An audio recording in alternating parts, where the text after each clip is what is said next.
এভাবেই প্রতি বছর বর্ষা এলেই এলাকাবাসীরা ভরসা হারান এই পুরসাঘাটের যোগাযোগ ব্যবস্থার উপর।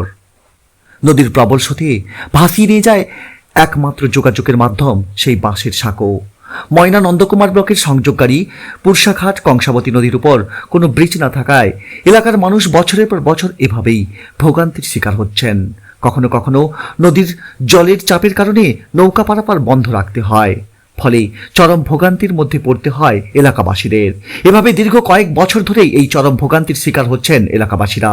বারবার প্রশাসনিক আধিকারিকের কাছে অনুরোধ জানিয়েও তার সুব্যবস্থা হয়নি। আজ এই দীর্ঘ কয়েক বছরের সমস্যাকে সামনে রেখে এলাকাবাসীরা জেলা শাসকের নিকট ডেপুটেশনে অংশ নেন।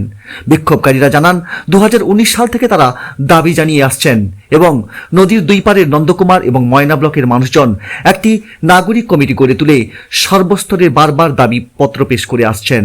কিন্তু বর্তমানে এই সমস্যার সমাধান না হয় আজ জেলা শাসকের নিকট ও একই সাথে পূর্ব মেদিনীপুর জেলা পরিষদে ডেপুটেশন প্রদান করেন।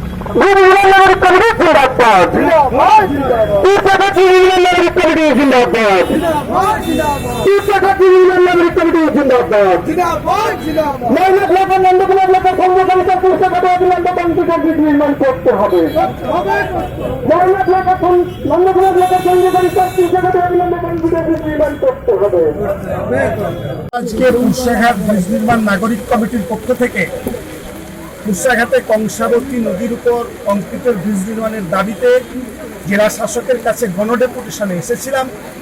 জেলা শাসকের অফিস থেকে এডিএম জেনারেলের পক্ষ থেকে ডেপুটেশন নেওয়া হয়েছে এবং ওনারা জানিয়েছেন জেলা পরিষদকে ইনভলভ করে দ্রুত কীভাবে এ বিষয়ে সমাধান করা যায় সে বিষয়ে পদক্ষেপ গ্রহণ করবেন এবং অফিসে যোগাযোগ করে খবর নেবে।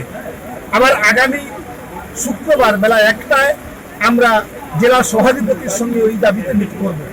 এখন বিষয়টা হচ্ছে এলাকার মানুষ দীর্ঘদিন ধরে ভুক্তভোগী। 2019 সাল থেকে আমরা বারবার প্রশাসনের বিভিন্ন দপ্তরে জানিয়েছি দুই পারের মানুষের যাতায়াতের ক্ষেত্রে পুরসাঘাটে কংক্রিটের ব্রিজ অত্যন্ত জরুরি। এই মুহূর্তে ব্রিজ ভেঙে গিয়েছে, মানুষের হয়রানির শেষ নেই। দীর্ঘদিন মাঝে ছিল এখানে খেয়াত চলাচলও বন্ধ, আর বেসরকারি ইজারাদার যেমন খুশি ভাড়া নিচ্ছে। ফলে দ্রুত এখানে যতক্ষণ না কংক্রিটের ব্রিজ তৈরি হচ্ছে ততক্ষণ আমরা এই আন্দোলন চালিয়ে যাব এবং দাবি পূরণ না হলে আগামী দিনে আরো বৃহত্তর কর্মসূচিতে আমরা যাব।